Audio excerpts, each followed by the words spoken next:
आपके मुद्दे में अब बात छत्तीसगढ़ की, जहां कृषि कानून को लेकर सीएम भूपेश बघेल ने ट्वीट किया है। अपने ट्वीट में सीएम ने न सिर्फ किसानों के साथ एकजुटता दिखाई, बल्कि ट्वीट के जरिए बेरोजगारी सहित अन्य मुद्दों पर भी केंद्र पर तंज कसा।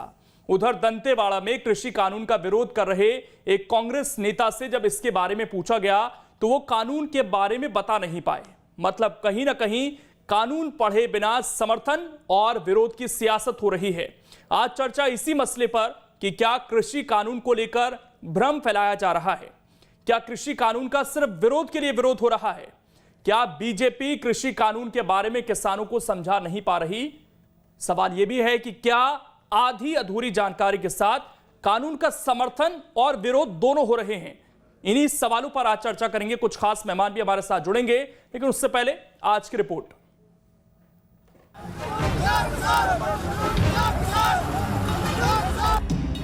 कृषि कानून को लेकर सियासी हलचल सिर्फ दिल्ली में ही नहीं बल्कि छत्तीसगढ़ में भी सियासत तेज है। दरअसल मंगलवार को एक बार फिर सीएम भूपेश बघेल ने दिल्ली में आंदोलन कर रहे किसानों के समर्थन में ट्वीट किया। ट्वीट में सीएम ने लिखा कि शांति और अहिंसा के साथ अपने अधिकारों की लड़ाई के लिए अन्नदाताओं द्वारा किए जा रहे हर सत्याग्रह को पूर्ण समर्थन। एक किसान होने के नाते मैं भी आपके सत्याग्रह का हिस्सा हूँ। इधर सीएम ने ट्वीट कर केंद्र को निशाने पर लिया तो उधर छत्तीसगढ़ बीजेपी ने भी फौरन सीएम पर पलटवार कर दिया। छत्तीसगढ़ के किसान अपने धान के 2500 रुपये की बाट जोह रही है। युवा 2500 रुपये प्रति माह बेरोजगारी भत्ता की बाट जोह रही है। महिलाएं शराबबंदी की बाट जोह रही हैं और ये सरकार अपनी जवाबदारियों को छोड़कर बाकी और अन्य सब चीज कर रही है। लेकिन छत्तीसगढ़ के 2.5 करोड़ लोगों ने जो इनको विश्वास करके भारी बहुमत दिया है, वो ये काम नहीं करके सिर्फ ट्वीट कर रहे हैं। बीजेपी के पलटवार पर कांग्रेस ने एक बार फिर केंद्र पर हल्ला बोलते हुए किसानों और युवाओं में निराशा की बात कही। मुख्यमंत्री भूपेश बघेल ने स्पष्ट तौर पे कहा है कि देश में जो स्थिति है, किसान परेशान है, 3 काले कानून को जो रद्द करने की मांग है और दूसरी ओर जो बेरोजगारी की जो दर है वो दिन प्रतिदिन बढ़ते जा रही। कोरोना काल में जो रोजगार जिनके पास था वो भी छीन गया और बेरोजगार होते चले गए। और वहीं दूसरी ओर प्रधानमंत्री नरेंद्र मोदी जी इवेंट मैनेजमेंट में लगे हैं। बहरहाल एक तरफ कांग्रेस कृषि कानून का विरोध कर रही है तो दूसरी तरफ दंतेवाड़ा में एक अलग ही तस्वीर देखने को मिली। दरअसल दंतेवाड़ा में कृषि कानून का विरोध कर रहे कांग्रेस नेता से जब इस कानून के बारे में पूछा गया तो वो जवाब नहीं दे पाए। कॉन्ट्रैक्ट फार्मिंग जो है वो बहुत बड़ा नासूर है भविष्य के लिए। अगर आप समझते हैं तो इसके ऊपर डिबेट कम से कम 2-3 घंटा होगी, आपका न्यूज़ उतना नहीं चल पाएगा। तीसरा जो है, जो किसानों का जो मुद्दा है आपका किसान बिल के लिए, वो चलिए ठीक है, आप स्टडी करने के बाद फिर बताइए। चलिए, बहुत बहुत धन्यवाद। वहीं इस मसले पर खुद कांग्रेस पार्टी ने क्या कहा, ये सुनो। देखिए, दंतेवाड़ा से जो बात आ रही है और कांग्रेस के जो नेताओं को 3 कृषि कानून के बारे में जानकारी नहीं, ऐसा बताया जा रहा है। मैं नहीं समझता कि वो कांग्रेस के कार्यकर्ता होंगे। कुल मिलाकर कृषि कानून को लेकर जारी सियासत कई सवाल खड़े कर रही है। मसलन क्या बीजेपी सिर्फ समर्थन के लिए समर्थन कर रही है और कांग्रेस सिर्फ विरोध के लिए विरोध कर रही है? मतलब कानून को पढ़े बिना उस पर सियासत हो रही है। मुख्यमंत्री भूपेश बघेल शुरू से ही तीनों कृषि कानून के खिलाफ लगातार मुखर होते हुए नजर आए हैं। आज फिर से उन्होंने ट्वीट किया, लेकिन इस ट्वीट को लेकर भारतीय जनता पार्टी ने भी निशाना साधा है और कहा है कि देश के किसानों की चिंता छोड़कर पहले छत्तीसगढ़ के किसानों की चिंता करें और देश की आर्थिक स्थिति की चिंता छोड़कर पहले छत्तीसगढ़ की आर्थिक स्थिति की चिंता करें। लगातार कर्ज तले पूरा छत्तीसगढ़ दबता जा रहा है। न्यूज स्टेट के लिए कैमरा पर्सन रोशन वैद्य के साथ रायपुर से आदित्य नामदेव। तो न सिर्फ दिल्ली में सियासत जारी है, बल्कि छत्तीसगढ़ में भी इस मुद्दे पर सियासत लगातार हो रही है। चर्चा करेंगे। 3 खास मेहमान हमारे साथ जुड़ गए हैं, परिचय आपका करा देता हूं। डॉक्टर सत्यप्रकाश शर्मा हमारे साथ लगातार बने हुए हैं, वरिष्ठ पत्रकार हैं। सर, एक बार फिर से आपका स्वागत है। और हमारे साथ राजीव चक्रवर्ती जी जुड़ गए हैं, बीजेपी का पक्ष रखेंगे। सर, आपका भी बहुत स्वागत है। और नितिन भंसाली जी हमारे साथ जुड़ गए हैं, कांग्रेस का पक्ष रखेंगे। नितिन जी, आपका भी बहुत स्वागत है। नितिन जी, दंतेवाड़ा में आपकी पार्टी के एक नेता से सवाल पूछा गया कानूनों के बारे में। वो विरोध कर रहे थे लेकिन कानूनों के बारे में बता नहीं पाए। जब आपके दूसरे नेताओं से सवाल पूछा गया तो वो ये कहते हैं कि वो कांग्रेस के नेता ही नहीं होंगे जिनको कानून के बारे में नहीं पता होगा। मैं चाहूँगा कि एक बार आप ज़रूर बता दें, जब आज इस बहस को हम शुरू कर रहे हैं, कि जो तीनों कानून हैं इन पर कांग्रेस की खुलकर राय क्या है, कौन कौन से बिंदु हैं जिन पर परेशानी है और ये कानून कहते क्या हैं?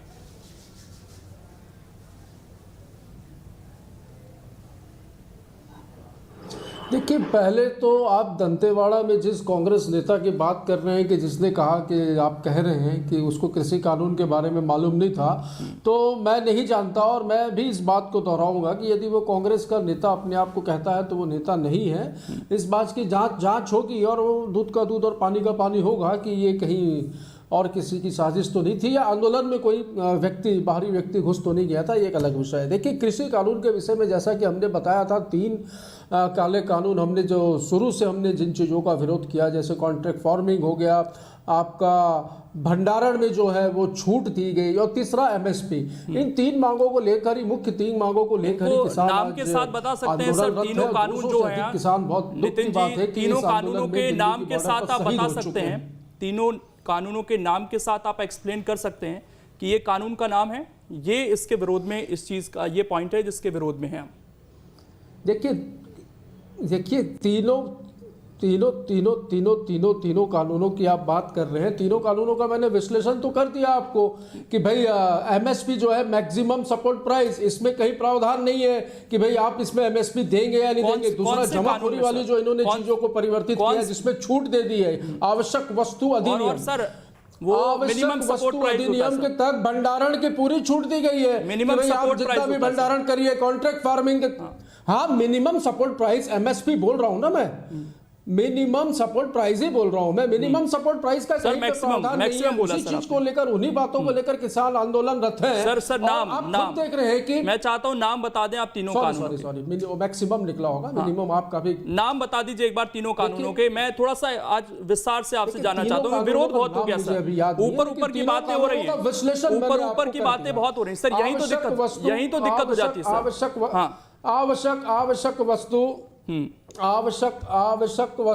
आवश्यक वस्तु अधिनियम की बात की मैंने आपको धान के या अन्य फसलों के समर्थन मूल्य की बात की, मैंने कॉन्ट्रैक्ट फार्मिंग की बात की। इन तीनों विषय पर आप कहें तो तीनों विषय पर मैं विस्तार से बताने के लिए तैयार। एमएसपी को लेकर तो कानून ही नहीं है सर, इसीलिए मैं ये आपसे कह रहा हूं बार बार नितिन जी आपसे कह रहा हूं कि आप तीनों कानूनों के नाम बताएंगे। आज किसान यदि वहां पर बॉर्डर पर बैठा है, आदरणीय, आप तीनों के नाम बता दीजिए सर, नाम बता दीजिए सर। किसान यदि मैं तो सिर्फ कानूनों के नाम चाहता हूं आपसे। कानूनों के नाम आप मुझसे पूछ रहे हैं, तीनों के नाम भी भैया उतनी तैयारी से मैं, देखिए ये बहुत बड़ा कानून है, इसको पढ़ना पड़ेगा। 3 चीजें जो मुख्य हैं उसका जब मैंने पूरा विश्लेषण कर दिया तो आप नाम के पीछे यही दिक्कत है सर नितिन जी, यही दिक्कत है।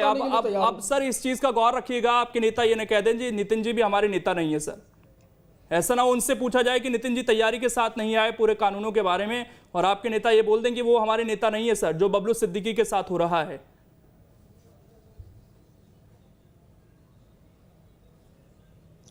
नहीं, ऐसी कोई बात नहीं। बबलू सिद्दीकी के विषय में बिल्कुल पता किया जाएगा, और जब मैं आपको विस्तृत से तीनों कानूनों के बारे में बताना चाह रहा हूं तो आप शायद, मुझे लग रहा है, सोच बैठे हैं कि हमको इन विषय पर ऐसे देखिए सर मैं क्या सोचकर बैठा हूं सर, उससे फर्क नहीं पड़ता। आपने ये बात मान ली कि विस्तार से नहीं पता है, बहुत बड़े कानून हैं और विस्तार से शायद जनता को बताया नहीं जा रहा है। और चलिए, आपकी नॉलेज जितनी थी मैंने जान ली, जनता ने देख लिया उसको। अब हमारे साथ बीजेपी के नुमाइंदे भी जुड़े हुए हैं, राजीव जी आपकी पार्टी कानून लेकर आई है, आप लोग लगातार समर्थन कर रहे हैं, आप नाम के साथ इन 3 कानूनों के फायदे बता सकते हैं क्या? नाम के साथ बताइएगा सर, स्पेसिफिक है सवाल। देखिए, नाम के साथ मैं सबसे पहले पृष्ठभूमि में जाना चाहूंगा कि 2012 में बार ये आवश्यकता होती थी कि कॉन्ट्रैक्ट फार्मिंग पहले से है, और कृषक जब बाजार में जाता है तो मंडी में बेचता है, उसके बाद मंडी में भी आने के बाद तीनों कानून के नाम बता दीजिए सर, उसके बाद बताइएगा फायदे नुकसान। नाम बता दीजिए एक बार, फिर उसके फायदे नुकसान। कानून था कृषि कानून, 3 पार्ट में है। 3 पार्ट में पहले तो उसमें है कि केंद्रीय कृषि कानून कॉन्ट्रैक्ट एक्ट, सेकेंडली उसका पार्ट है एमएसपी, थर्डली उसका पार्ट था एमएसपी। अब जिसमें जो कैश प्राप्त होते थे उसमें तो छूट। सर एमएसपी की तो मांग हो रही है सर, एमएसपी की तो मांग हो रही है सर आपसे। एमएसपी का कानून कब ले आया? एमएसपी का कानून ले आते तो सर ये प्रदर्शन खत्म हो जाता। राजीव जी, एमएसपी का कानून ले आते सर तो ये प्रदर्शन नहीं होता। एमएसपी का कानून ही तो नहीं है सर। मैं इसीलिए नाम पूछ रहा था आपसे कि तीनों कानूनों के नाम आप बता दीजिए। आपकी तो पार्टी है, आपके तो नेता लगातार समर्थन करते हैं, आप एमएसपी का जिक्र कर रहे हैं। आप पहले पृष्ठभूमि पे जाइए। पृष्ठभूमि नहीं सर, आज पृष्ठभूमि ये है कि किसानों के साथ कृषि को उद्योग को दर्जा दिया जाए, कृषि जो कृषकों का अन्न सड़ता है गलता है उसका उपयोग हो, इसीलिए चाहे भंडारा का धान जो है सर पूरे देश में डिबेट चल रही है सर, संसद में डिबेट चल रही है, आप लोग समझा रहे हैं तो कम से कम जिस चीज को समझा रहे हैं पहले उसका नाम तो बताएंगे। मुझे अपना इंट्रोडक्शन देना है तो पहले बताऊंगा सर मेरा नाम लोकेंद्र त्यागी है, मैं ये करता हूँ। तो लोकेंद्र जी, आज जो डिबेट का मुद्दा है वो मुद्दा ये है कि भूपेश जी ने ट्वीट किया है कि केंद्रीय कृषि कानून को रद्द किया जाए। तो कृषि कानून पर ये सर मुद्दा, इसीलिए तो फायदे पूछने बैठा हूं सर मैं आपसे, इसीलिए तो फायदे पूछने बैठा हूं सर आपसे। लोकेंद्र जी, फायदा वही है कि यहाँ की कांग्रेस की सरकार ने बार बार कहा था कि हम 2 रुपए में बोनस देंगे, राजीव जी मुझे आपका इंट्रोडक्शन देना है सर, मुझे आपका इंट्रोडक्शन देना है। तो मैं ये बताऊंगा कि वो बहुत अच्छे आदमी है, तो दूसरा सवाल तो यही आएगा कौन बहुत अच्छे आदमी है, तो मुझे बताना पड़ेगा। राजीव जी बहुत अच्छे आदमी हैं। तो पहले जो कृषि था वो ट्रेडिशनल फार्मिंग हुआ करती थी। आज जो कृषि कानून आया है, इस कृषि कानून में जो जितनी भी संगतियां थी कि किसान केवल और केवल मंडी तक जाता था और उसमें तय सीमा तक वो बेच सकता था, आज उसमें अमेंडमेंट की भी बहुत सारी इसमें बातें हैं कि चाहे तो वो प्राइवेट मंडी में बेच सकता है और एमएसपी को इसमें रखा गया है। और इस कानून की खासियत है ये केंद्रीय कृषि कानून की कि इसमें बहुत सारे अमेंडमेंट जो सुधार हो सकते हैं वो सुधार कभी भी कर सकते हैं। लेकिन दुर्भाग्य से 2012 में कांग्रेस भी ये कानून को लेकर आई थी। यही कि कपिल सिब्बल जी चीख कर कहते थे ये कानून को लाना पड़ेगा, कृषि को उद्योग का दर्जा देना पड़ेगा। ये मानते हैं आप, ये मानते हैं। मैं तो आपको ऑफर दे रहा था राजीव जी, देखिए जब आप लोग आते हैं तो होमवर्क के साथ आते हैं, मेरे को कोई बुराई नहीं है, आप नीचे देखकर जो होमवर्क कर रहा है उससे देखकर बोल देते, मुझे कोई इसमें दो राय नहीं थी। लेकिन दिक्कत यही है कि आजकल की डिबेट को आपने बहुत सतहीन बना दिया है। आप लोग लिखकर नहीं लाते हैं, आप लोग सिर्फ बातें करते हैं ऊपरी तौर पर। यह दिक्कत हो गई है शायद से आजकल के नेताओं की, और बहस इसी तरीके से होने लग गई है। अगर इसी तरीके से बहस होगी तो फिर हम उम्मीद कहां से कर सकते हैं डॉक्टर सत्यप्रकाश शर्मा कि ये जो कानून हैं इनके फायदे या नुकसान ये नेता सही से बता पाएंगे? दंतेवाड़ा का उदाहरण हमारे सामने है आज जी लोकेन जी, और उदाहरण हम इस बहस को भी ले सकते हैं। लोकेन जी, क्या है कि इस कानून के तीनों कानून के बारे में यही तो बड़ा सवाल है कि neither Congress nor BJP leaders इस बारे में जानते ही नहीं है कि ये तीन कानून क्या है। जो इस कानून के बारे में सफाई दे रहे हैं उनको उसकी सफाई का पता नहीं, जो इन कानून का विरोध कर रहे हैं उनको इन कानून की बुराइयों के बारे में पता नहीं है। अगर आप कहें तो मुझे इंग्लिश में इनका पता नाम है, तो अगर इन लोगों के लिए चाहें तो आप मैं बताने वाला था सर, लेकिन आप इनका थोड़ा ज्ञान बढ़ा दीजिए, कोई बात नहीं। पहला ये जो कानून, तीन कानून है। पहला कानून है the farmers produce trade and commerce. ये प्रमोशन और फैसिलिटेशन के लिए है, प्रमोशन के लिए और फैसिलिटेशन के लिए। दूसरा है फार्मर्स एग्रीमेंट और प्राइस एश्योरेंस, प्राइस की गारंटी, प्राइस की निश्चितता के लिए है। और तीसरा जो है, और उसमें सर्विसेज भी शामिल है, तीसरा है द एसेंशियल कमोडिटीज। ये तीन में तीन बातें हैं। इन तीन बातों में पहला तो क्या है कि जो फार्मर्स का प्रोड्यूस है, यानी जो उत्पाद है, उस उत्पाद के बारे में और उत्पाद का वाणिज्य यानी उसका बिकना, उससे पैसा मिलना, ये मैं देसी भाषा में समझा रहा हूँ, ये उसके बारे में पहला कानून। दूसरा जो कानून आता है जिसमें प्राइस की एश्योरेंस है कि इतना प्राइस तो आपको अपने प्रोड्यूस का मिलेगा, उसका एग्रीमेंट होगा, दूसरा कानून है। तीसरा जो कानून है वो एसेंशियल कमोडिटीज यानी जो उत्पाद जो आएंगे उन उत्पाद के लिए कहाँ किसकी क्या आवश्यकता है, कौन उसको खरीदेगा, कौन सी चीज आपको यहाँ करनी चाहिए। जैसे कोई कॉन्ट्रैक्ट फार्मिंग जिसको कहा, यहाँ पर इससे फायदा मिलेगा, यहाँ पर इससे फायदा मिलेगा, यहाँ पर इससे फायदा मिलेगा। लेकिन कांग्रेस का जो विरोध है, या जो कांग्रेस का विरोध ना कहते हो, सॉरी, ये पूरा जो जितनी भी किसान दल है उनका विरोध क्या है वो सुने आप। इसमें दो चीज है मैं जो जैसा कि कांग्रेस के लीडर्स ने कहा, बीजेपी के लीडर्स ने कहा, एमएसपी और एपीएमसी। एपीएमसी एग्रीकल्चर प्रोड्यूस जो मार्केटिंग कमिटीज हैं, मैं उनकी बात कर रहा हूँ। ये जो मंडी, जिसको अपने मध्य प्रदेश और छत्तीसगढ़ में को मंडीज कहते हैं, ये मंडीज जो है वो ट्रेडिशनल व्यापार के केंद्र हैं। भले ही इनका जो स्थान है वो राज्य शासन के कानून के तहत इनका स्थापन होता है, तो राज्य शासन के द्वारा जो कानून के द्वारा बनाई गई मंडी है उनमें मंडी टैक्स राज्य शासन लेता है। एपीएमसी क्या है, ये चीजों की एपीएमसी ट्रेडिशनल है, तो जो फार्मर है उस फार्मर का उस आड़तिया के साथ पुराना ट्रेडिशनल रिश्ता है। इस कानून के आने से ये डर है, इनको ये भय है कि कहीं उनका ये पुराना रिश्ता ना टूट जाए। इसी से जुड़ा हुआ सर एक आज हमने रिसर्च की तो एक उदाहरण हम लेकर आए हैं महाराष्ट्र का। 2005-2006 में कांग्रेस की सरकार ने वहां पर, उस वक्त मुख्यमंत्री विलासराव देशमुख थे, वो दो तरह की मंडी वहां पर लेकर आए, लाइसेंस जारी किए प्राइवेट मार्केट को लेकर।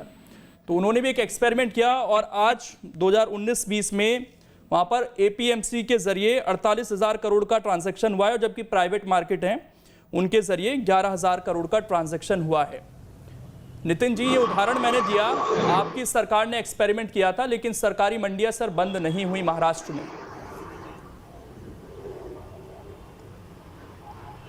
जी लोकेश जी किससे जानना चाह रहे हैं? मैं नितिन जी से, आवाज गूंज रही है, थोड़ा रिपीट करेंगे। मैं आ रहा हूं आपके पास। नितिन जी, आवाज पहुंच रही है सर आपके पास?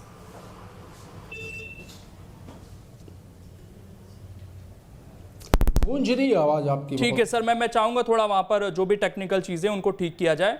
राजीव जी, ये तो सच बात है कि महाराष्ट्र का उदाहरण मैंने दिया, सरकारी मंडियां वहां पर बंद नहीं हुई, लेकिन आज जो ट्वीट किया गया जिसमें बेरोजगारी का मुद्दा उठाया गया, महंगाई का मुद्दा उठाया गया, सर ये सीधा सवाल केंद्र सरकार से है और आज के हिसाब से बहुत वास्तविक नजर आता है कि इन पर बात होनी चाहिए। सर, कोरोना के बाद से लोगों की कमर टूटी है, केंद्र सरकार से उम्मीद थी कि कोई राहत मिलेगी, लेकिन ऐसा कोई राहत आम आदमी को नहीं मिली है। जी बिल्कुल राहत मिला है। जो उद्योगों को, जो छोटे उद्योगों को जो पैकेज दिया गया है, छोटे छोटे लघु उद्यमी को, उन लघु उद्योगों को कोरोना काल के बाद जो पैकेज दिया गया है उसमें आपको मैं बता दूं 18,000 करोड़ केवल लघु उद्योगों के, अति सूक्ष्म लघु उद्योगों को 29,835 करोड़ रुपए दिए गए। उसके बाद जो लार्ज कैप के मार्केट थे उनको दिया गया, जिसकी वजह से जो अहमदाबाद छोड़कर या रायपुर छोड़कर जो लोग बाहर गए थे वो राजीव वापस जी, आए हैं। मैं एक सवाल पूछता हूं सर। नई प्राण मिली राजीव जी, एक मिनट सर, आप अपने आप को अमीर मानते हैं, मध्यम वर्गीय मानते हैं या गरीब मानते हैं? मैं मध्यम वर्गीय मानते हैं। सर, आपको कोई फायदा मिला इस कोरोना काल में, जो सीधा बेनिफिट आपकी जेब में आया हो? मैं भी मध्यम वर्गीय हूं सर, ऐसा मुझे कोई फायदा दिखा नहीं, और ऐसे मध्यम वर्गीय में सवाल पूछ रहा हूं क्योंकि गरीबों के लिए सरकार कहती है कि हमने राशन दिया, अच्छी बात है, दे रही है सरकार, लेकिन मध्यम वर्गीय की भी कुछ अपेक्षाएं रहती हैं सर। त्यागी जी, कोई असर जो है वो दिखता नहीं। जब उद्योगों को जो वर्किंग कैपिटल के लिए जब रुपए मिलता है उससे सारा चक्र चलता है। ये अर्थशास्त्र की समझने की बात है। जिस प्रकार आप अभी परीक्षा ले रहे थे कि कानून की पूरी परिभाषा बताइए, कानून का नाम बताइए, तो वैसे ही आप अगर बैठेंगे तो आपको डायरेक्ट वो दिखेगा नहीं। जब जो सपोज मान लीजिए कोई प्रोसेसिंग यूनिट जो सॉस बनाता है, जब उसके काम पूरी तरह से ठप हो चुका था, वो अपने लोगों को बुलाता है और जब बैंक उसे कोरोना काल का जो पेंडेमिक जो कैपिटल, वर्किंग कैपिटल था देता है, तब वो सॉस आपके घर तक पहुंचा, उसको 2 लोगों को रोजगार मिला, उसको ले जाने वाले मजदूर को मजदूरी मिली। चलिए, आप ये कह रहे हैं कि इसका नतीजा में आने वाले दिनों में देखने को मिलेगा। अब मैं ठीक, भी मिला। नितिन जी, आवाज पहुंच पा रही है ठीक तरीके से आप तक? अब नितिन जी, आवाज पहुंच रही है आप तक? जी हाँ नितिन जी, महाराष्ट्र का एक उदाहरण है सर हमारे सामने। 2005-6 में वहां पर प्राइवेट मार्केट को इंट्रोड्यूस किया कांग्रेस की वहां की सरकार ने, और आज जो आंकड़ा है हमारे पास 2019-20 का, वो ये बताता है कि वहां पर 48,000 करोड़ का ट्रांजैक्शन वहां की जो सरकारी मंडियां थी उनमें हुआ है, जबकि केवल 11,000 करोड़ का ट्रांजैक्शन प्राइवेट मार्केट में हुआ है। और ये बात अब लगभग 15-16 साल की हो गई है सर। ऐसा नहीं हुआ कि महाराष्ट्र में सरकारी मंडियां बंद हो गई। जिस तरीके से आप कानूनों के बारे में बताते हैं कि सरकारी मंडियां बंद हो जाएंगी, ऐसा कुछ महाराष्ट्र में देखने को नहीं मिला।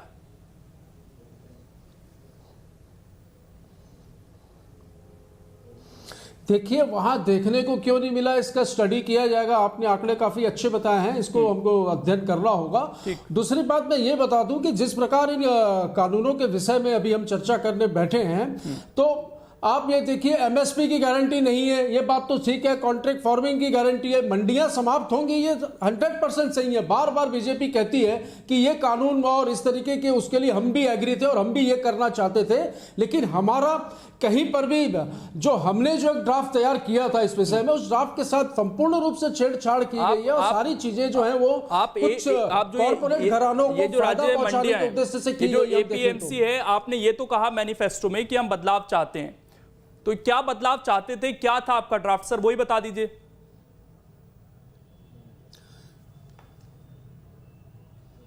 नहीं, हमारा बदलाव ये था, ड्राफ्ट में ये था कि किसानों को उनकी समर्थन मूल्य का जो सरकार जो तय करती है मिनिमम सपोर्ट प्राइस वो उनको मिले और मंडी भी जीवित रहे और किसान भी फले फूले, ये हमारा उसमें ये उद्देश्य था।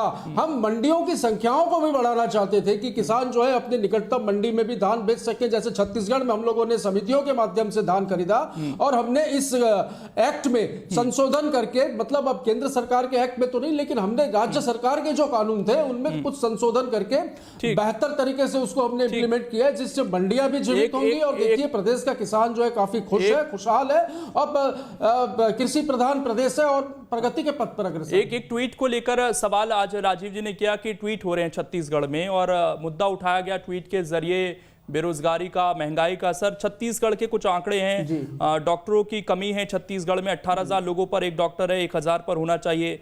आत्महत्या के मामलों में छत्तीसगढ़ 9वें नंबर पर है। पुलिस विभाग में 11,825 पद खाली पड़े हैं। इसके अलावा भी बहुत सारे आंकड़े, 38% बच्चों का वजन कम है। तो ये सब चीजें तो राज्य सरकार की जिम्मेदारी है सर, इन्हें तो आप लोगों को पूरा करना है। और भी बहुत सारी चीजें मेरे सामने, अभी समय मेरे पास कम है, जल्दी से इस पर रिएक्ट कर दीजिए। बिल्कुल जिम्मेदारी, बिल्कुल बिल्कुल बिल्कुल जिम्मेदारी। त्यागी जी, बिल्कुल हमारी जिम्मेदारी है। 15 वर्षों में जो बिगाड़ना था ये सत्यानाश करके निकले हैं, उन चीजों को सुधारने में समय लग रहा है। और हम दावा करते हैं कि जितनी चीजें आपने कही, आप कहें तो एनसीआरबी के आंकड़े भी बता दूं कि उस समय आत्महत्याओं के मामले में छत्तीसगढ़ 3रे नंबर पर आता था, चाहे किसानों की आत्महत्या, नक्सलवाद, बेरोजगारी, हर चीज पर। आज देखिए गौधन न्याय योजना के यहाँ पर शुरू होने के बाद से गांव गांव में रोजगार उत्पन्न हुए। मनरेगा में छत्तीसगढ़ को केंद्र सरकार 3 बार या 4 बार पुरस्कार दे चुकी है अच्छे कार्यों के लिए। छत्तीसगढ़ में बेरोजगारी के प्रतिशत में भी कमी आई है और लगातार जो है हम कहें, चाहे टैक्स कलेक्शन की बात करें, प्रदेश के लघु उद्योगों की बात करें, हर चीज में छत्तीसगढ़ प्रगति के पथ पर अग्रसर है। चलिए एक जानकारी देंगे सर, समय कम है क्योंकि आज बहुत सारे मुद्दों को छूने की कोशिश हमने की। एक और मैं जानकारी चाहता हूं आपसे नितिन जी, अगर दे पाए कि एमएसपी को डिसाइड कौन करता है और सरकार पर कितना भार पड़ेगा इसका। और आपको लगता है कि अगर 6% सरकार अभी खरीद रही है तो ये 100% मुमकिन है? और एमएसपी क्या है, थोड़ा सा हमारे दर्शकों को एक्सप्लेन कर दीजिए सर। एमएसपी डिसाइड कौन करता है? एमएसपी जो डिसाइड करती है वो केंद्र सरकार करती है, ये आपको अच्छे से मालूम। सब एमएसपी केंद्र सरकार डिसाइड करती है, राज्य सरकार नहीं करती। एमएसपी केंद्र सरकार डिसाइड करती है। समर्थन मूल्य जो होता है उसको राज्य सरकार खरीदता है। राज्य सरकार केंद्र सरकार की एक एजेंसी के तौर पर खरीदता है। और जैसे कि हम लोगों ने एमएसपी के ऊपर भी 10,000 रुपए, ये कानून है हमारे देश में एमएसपी का कोई सर? जी कानून नहीं है, लेकिन एक तरीके से ये शुरू से चला कानून है। बिल्कुल भाई, इसके साथ छेड़छाड़ की गई है। बैकडोर से संसद में जो नया कृषि कानून लाया गया है उसमें एमएसपी प्रथा को समाप्त करने की भरपूर कोशिश है। और इसलिए ये हठधर्मिता से जो देश के प्रधानमंत्री बिल्कुल बैठे हुए हैं और इतने दिनों से 2 महीने से ज्यादा किसान आंदोलन कर रहे हैं, उनकी बातों को नहीं सुन रहे हैं। आज समय इतना ही है, बिल्कुल अनदेखा कर रहे हैं। आज समय इतना ही है, लेकिन एक रिक्वेस्ट है सर, क्योंकि आप लोग जानकारी बढ़ाने आते हैं हमारे दर्शकों की, हमारी भी जानकारी बढ़ाने आते हैं। हम चाहते हैं आप जैसे प्रवक्ता जब जुड़े हमारे साथ तो हमारी जानकारी यहां से और बढ़ा के जाएं। इसलिए थोड़ा सा सतहीन डिबेट से आगे बढ़ें और थोड़ा सा और होमवर्क कर आएं, ये उम्मीद हम करते हैं। जब हम अपने दर्शकों को समझाएं तो अच्छे से, आप लोगों से तो उम्मीद होती है सर कि आकर किसी मुद्दे को बहुत अच्छे से आप लोग समझाएंगे। फिलहाल आज समय इतना ही है, शुक्रिया आप लोगों का जुड़ने के लिए। तो ये सवाल आज की इस बहस से भी खड़ा हो रहा है कि आजकल ये जो चलन है विरोध करने का, समर्थन करने का, इसमें क्या कोई आइडियोलॉजी है, क्या जानकारी है, उसका अभाव है, या समर्थन के लिए समर्थन और विरोध के लिए विरोध हो रहा है? ये सवाल इस डिबेट के बाद भी लगातार बना रहेगा। आप लोग जरूर पढ़िएगा और उसके बाद समझिएगा कि आपके फायदे की चीज है